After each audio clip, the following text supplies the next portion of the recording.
What if everything you believed about success was designed to keep you from achieving it? Imagine a world where intelligence, honesty, and expertise aren't advantages, but liabilities. Where the louder you are, the less you know. Where confidence matters more than competence. You don't have to imagine it. You're living in it. Over the past 2 decades, we've watched a pattern repeat itself with disturbing consistency. A reality TV star defeats career politicians with 40 years of experience. YouTubers with 0 credentials become more influential than professors with 3 PhDs. Cryptocurrency promoters convince millions to invest life savings in digital tokens they cannot explain. Meanwhile, climate scientists with decades of research struggle to communicate urgent findings. Economists with Nobel Prizes watch politicians ignore their policy recommendations. Teachers with master's degrees lose students to TikTok influencers spreading misinformation. This isn't random. This isn't new. This is human psychology operating exactly as it has for centuries. In the 1990s, psychologists David Dunning and Dunning-Kruger discovered something that would revolutionize our understanding of human behavior. Incompetent people consistently overestimate their abilities. The truly skilled consistently underestimate theirs. The less you know, the bolder you act. The more you understand, the more you hesitate. Fools overflow with certainty. Experts drown in doubt. And here's the brutal truth that changes everything. Certainty sells. Always. 500 years ago, an Italian diplomat named Niccolò Machiavelli watched this exact dynamic unfold in the courts of Renaissance Italy. He wasn't a philosopher dreaming of ideal societies. He was a practitioner documenting how power actually works. What he discovered was so disturbing that his name became synonymous with evil. But Machiavelli wasn't evil. He was honest.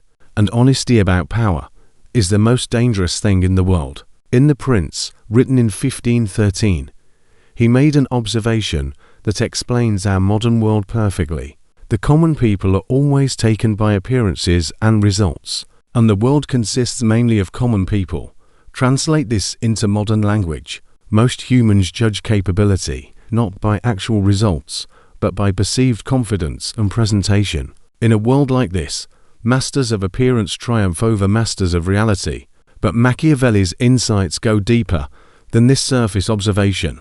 They reveal psychological truths that explain why fools consistently outmaneuver the wise, and why that pattern might be accelerating in the age of social media. Here's a paradox that research confirms repeatedly. Highly intelligent people often fail in leadership roles, while those of moderate intelligence frequently excel in positions of power. This doesn't happen because intelligence is worthless. It happens because intelligent people see complexity, where others see simplicity, creating fatal hesitation in moments demanding decisive action. When confronted with difficult decisions, brilliant minds consider multiple variables simultaneously. They anticipate cascading consequences. They recognize competing interests. They acknowledge limitations. They see nuance in everything. This makes them excellent advisors. But it creates what psychologists call analysis paralysis. When followers crave certainty and direction, intelligent leaders hesitate. When circumstances demand boldness, they calculate. When situations require inspiration, they explain. Meanwhile, individuals of moderate intelligence focus on fewer variables. They communicate in accessible language. They don't get lost in complexity, because they literally cannot perceive all the complications that paralyze their smarter competitors. Think about any crisis you've witnessed. The person who rises to lead typically isn't pointing out all potential problems and trade-offs. It's the person saying, "Here's what we're going to do," with absolute conviction, even when that conviction isn't justified by available evidence. Consider someone we'll call Victor, a successful American politician of the past decade. Victor never attended Ivy League schools. He didn't publish academic papers or speak 5 languages fluently. But Victor possessed one unique trait. He could discuss the most complex economic processes as if explaining football rules to a child. When the country faced financial crisis, experts with multiple degrees explained deficit spending, structural reforms, and macroeconomic instability. Victor stepped up and said simply, "We need to stop the waste and start building." No details, no nuances, no caveats, pure crystalline certainty that solutions exist and they're simpler than they seem. People followed Victor, not the experts. Why? Because the human brain didn't evolve to analyze complex economic systems. It evolved for rapid decisions under threat. When facing a leader who says, "I know what to do," versus another saying the situation is complex and requires weighing multiple factors, your brain chooses the first, not because he's smarter, but because he provides the feeling of safety. Machiavelli captured this with surgical precision. Everyone sees what you appear to be. Few experience what you really are. Leaders who achieve power aren't always the smartest. They're those who appear intelligent, while avoiding the paralysis accompanying genuine deep insight. They master the art of sounding profound without overwhelming audiences with complexity.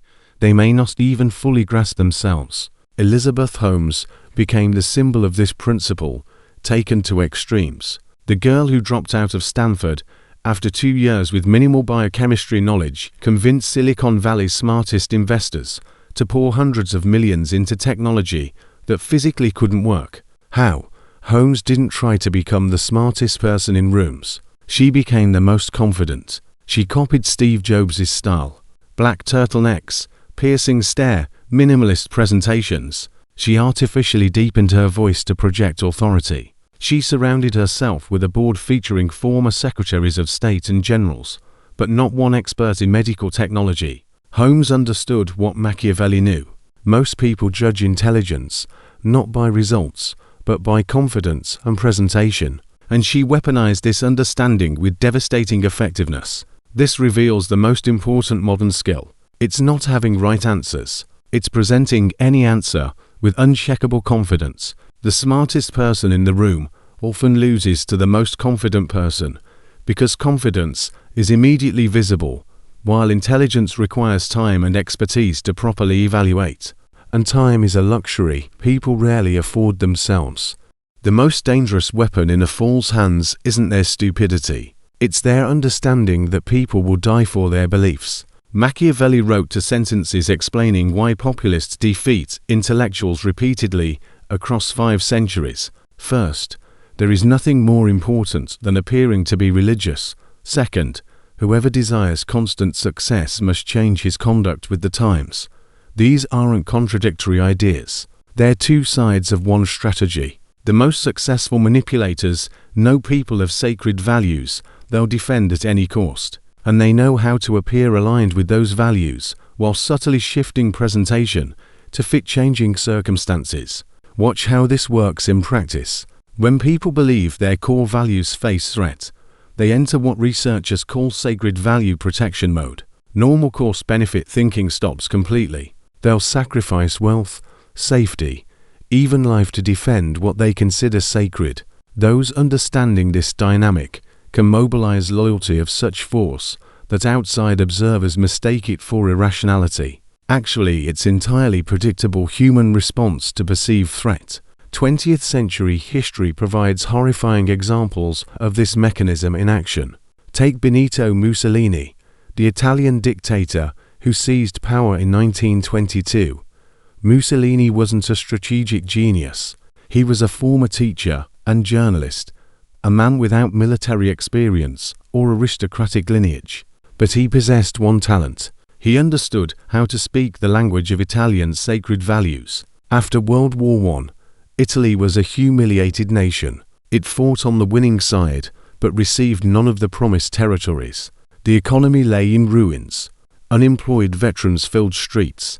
Political chaos threatened civil war. Italians felt betrayed, forgotten, worthless. Mussolini made a brilliant move. He didn't propose economic programs or detailed reform plans. He proposed the return of greatness. He spoke about reviving the Roman Empire, about the strength of the nation, about pride in Italian people. He wrapped his power lust in the language of moral mission. Every speech sounded not like political program, but like a call to sacred struggle for the nation's soul. People didn't analyze his specific proposals.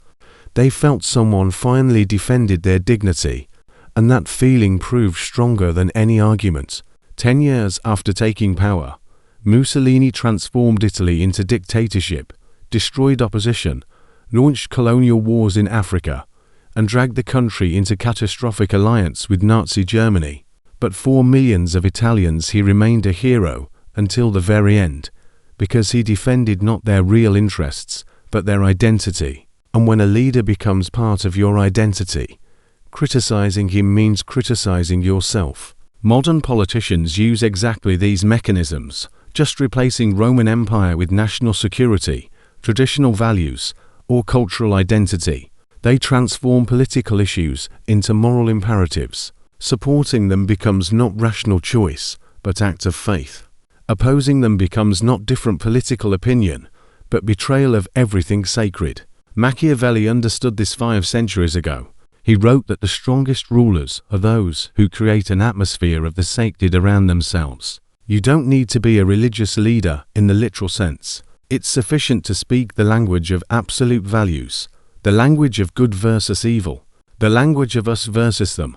When your followers begin perceiving political struggle as religious war, you've already won.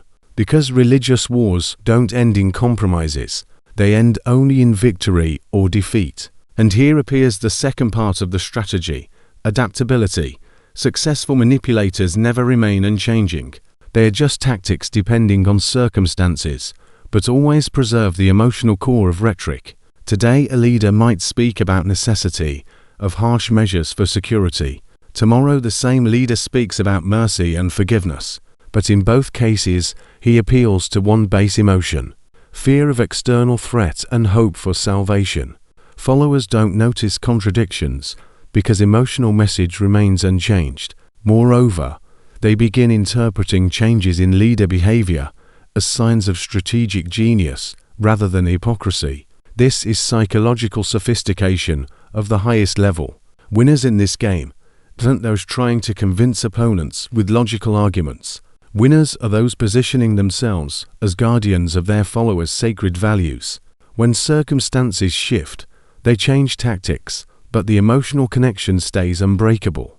Contradictions transform into evidence of flexibility, not betrayal of principles, and followers feel clever for remaining loyal. Machiavelli formulated a principle sounding like advice from a professional thief, but actually describing fundamental law of social interaction. Never attempt to win by force what can be won by deception. This isn't a call to lie. It's understanding that smartest victories happen when your opponents defeat themselves, convinced they're making independent choices. The psychology behind this strategy emerges from cognitive load theory. When people face complex or high-pressure situations, they rely on mental shortcuts rather than careful analysis. Those understanding this can subtly steer outcomes by controlling context, available information, and emotional frame through which others interpret events. Frank William Abagnale Jr. became living legend precisely through masterful command of this principle. In the 1960s, this kid from ordinary American family did what seemed impossible. He impersonated a Pan Am pilot, though never flew a plane, worked as doctor in Georgia hospital, though his medical knowledge came from TV shows, taught sociology at Brigham Young University with only high school education.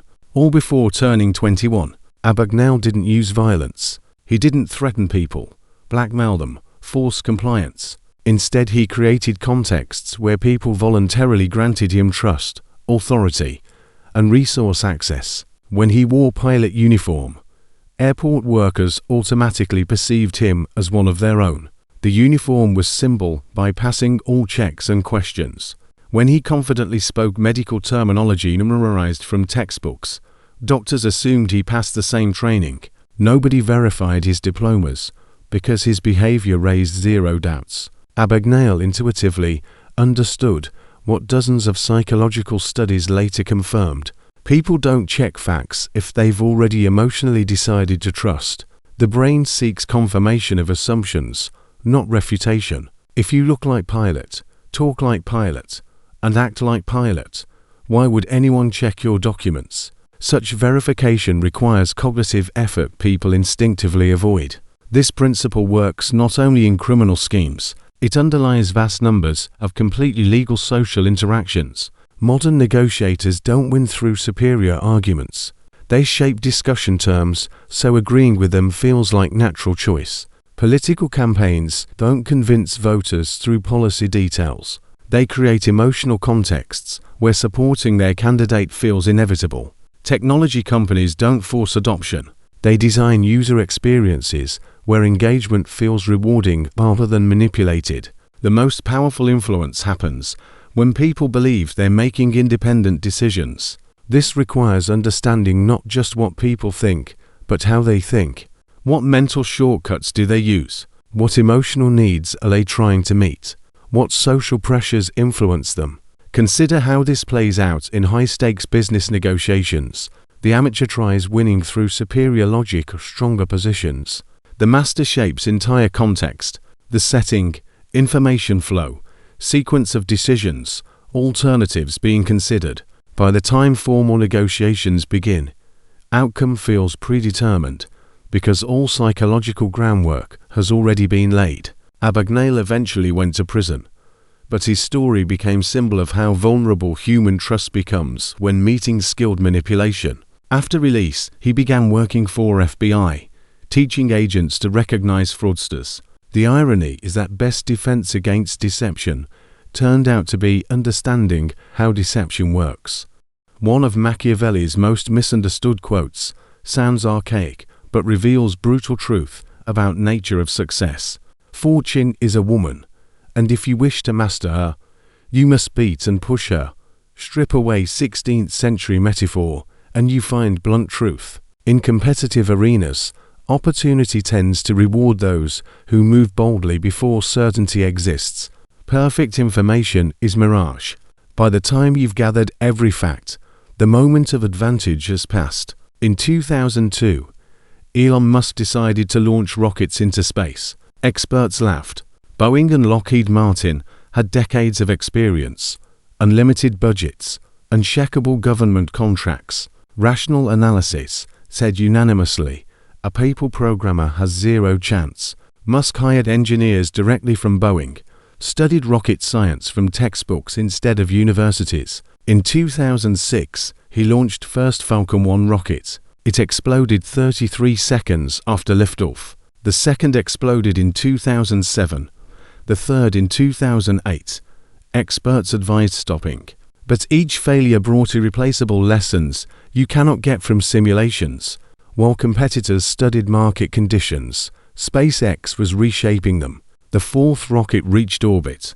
By 2020, SpaceX became global leader in private spaceflight. This dynamic repeats everywhere. Researchers publishing preliminary findings advance faster than perfectionists. Artists sharing imperfect work outpace those hiding creations until reaching ideal. Entrepreneurs launching quickly and adapting beat those perfecting products 4 years in isolation. The point isn't that recklessness always wins. It's that calculated boldness under uncertainty often outperforms endless preparation.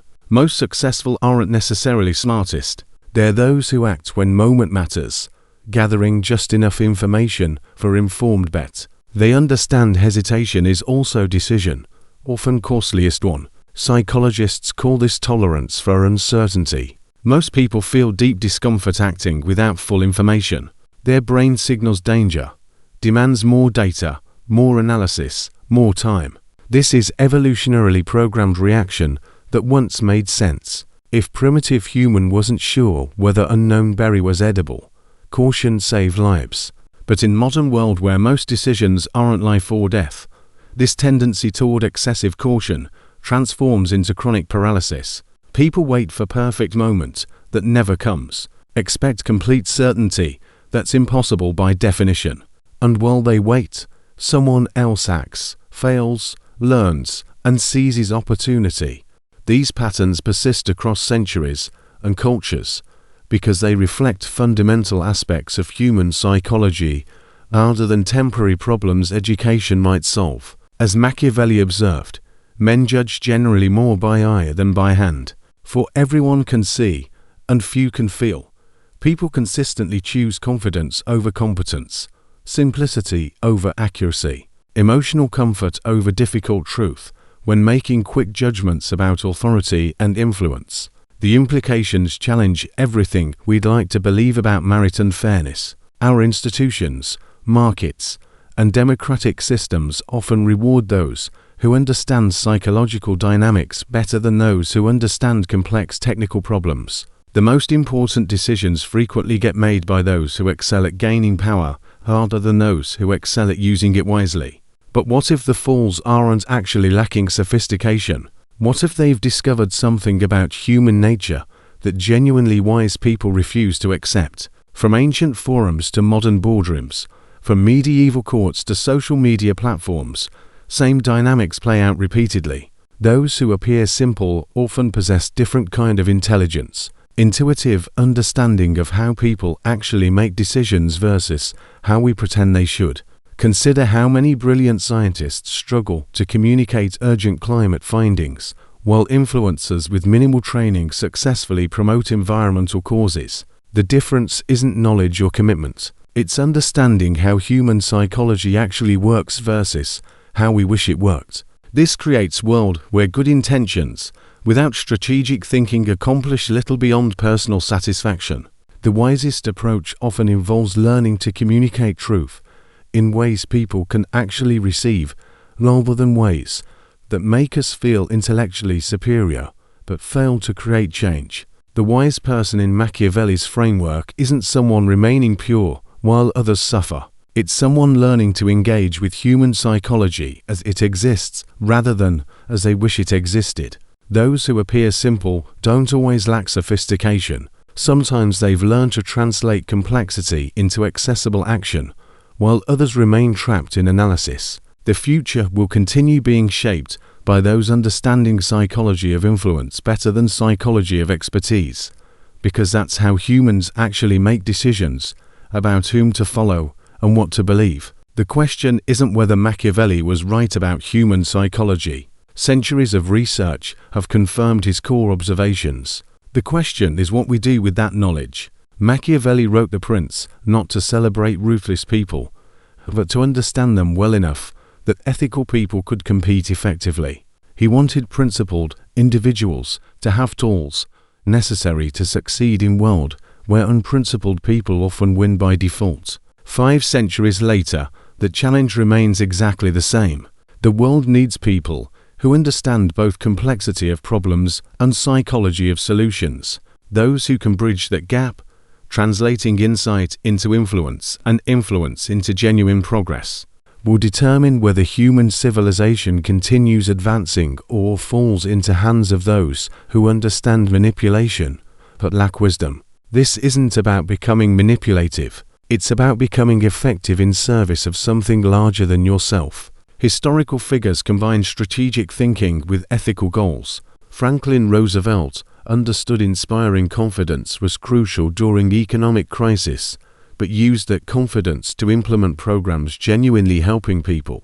Churchill built coalitions through psychological sophistication, but in service of defending democracy against real threats. They succeeded not by ignoring human psychology, but by understanding it well enough to guide it toward better outcomes. The strategically simple have always had certain advantages in human social systems, but wisdom combined with strategic insight has occasionally managed to guide their energy toward constructive ends. The question facing anyone caring about human progress: are you sophisticated enough to learn language of influence while keeping values intact? Can you understand how power really works without becoming corrupted by that understanding? The future may depend on whether enough people can answer yes to both questions, because in the end, the world needs leaders who combine Machiavellian insight with genuine virtue, people strategic enough to win and wise enough to use victory for common good. Understanding these psychological dynamics is first step toward either using them ethically or protecting yourself from those who don't. The choice of how to apply this knowledge is yours, but the knowledge itself has become essential for anyone wanting to create positive change in an increasingly complex world. And if you know someone, whether they see the world as you do, challenge your ideas, or even rival you, who might value this perspective share it, not to convert them, but to sharpen the conversation. Sometimes greatest progress begins when opposing minds meet with mutual respect.